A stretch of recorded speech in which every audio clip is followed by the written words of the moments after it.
Diploma first year ॲडमिशनची provisional merit list display झालेली आहे।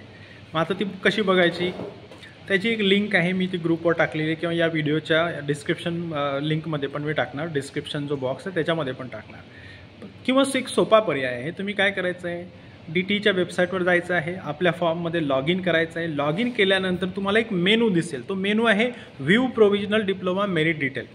व्ह्यू प्रोविजनल डिप्लोमा मेरिट डिटेलवर जेव्हा तुम्ही क्लिक केलं की तुम्हाला दिसेल, त्याच्यामध्ये तुमचे पूर्ण डिटेल्स दिसतील, तुमचं नाव वगैरे, तुमचं जेंडर वगैरे, तुमची कॅटेगरी, ॲडमिशन कॅटेगरी कोणती आहे ते सगळं तुम्हाला दिसेल, तुम्ही जेवढे मार्क्स भरलेले ते पण दिसेल। आणि खाली your provisional merit status is असं काहीतरी आलेलं असेल, तिथे बघायचं। पहिल्यांदा असेल state level general merit number.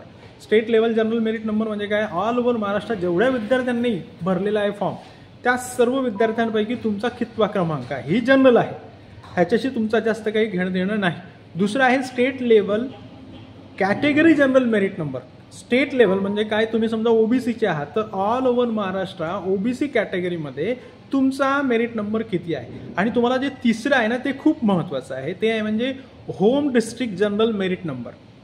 Home district general merit number हा तुमच्यासाठी महत्त्वाचा आहे, कारण त्या पर्टिक्युलर जिल्ह्यामध्ये किती विद्यार्थी आहेत की ज्यांनी फॉर्म भरलेला आहे आणि तुमच्या कॅटेगरीचे किती आहेत, आणि त्याच्यानुसार तुम्हाला एक अंदाज येईल की आपला नंबर आपल्या जिल्ह्यात लागू शकतो की आपल्याला बाहेरच्या जिल्ह्यात पण ट्राय करायचं आहे।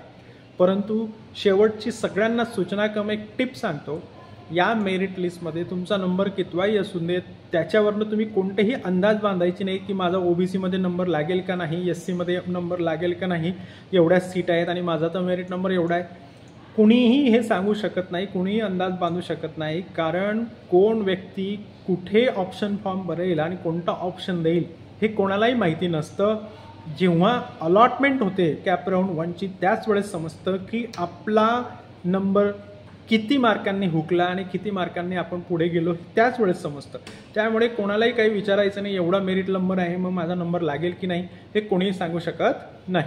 अशा प्रकारे तुम्ही सध्या प्रोविजनल मेरिट लिस्ट बघा, काही मिस्टेक असेल तर लगेच 3, 4, 5 या 3 दिवसामध्ये ते चेंजेस करा। नसेल काही मिस्टेक नसेल तर 7 जुलैला आपली फायनल मेरिट लिस्ट लागेल। आणखी काही अपडेट असलं तर मी नक्कीच तुम्हाला सांगेन। All the very best, thank you.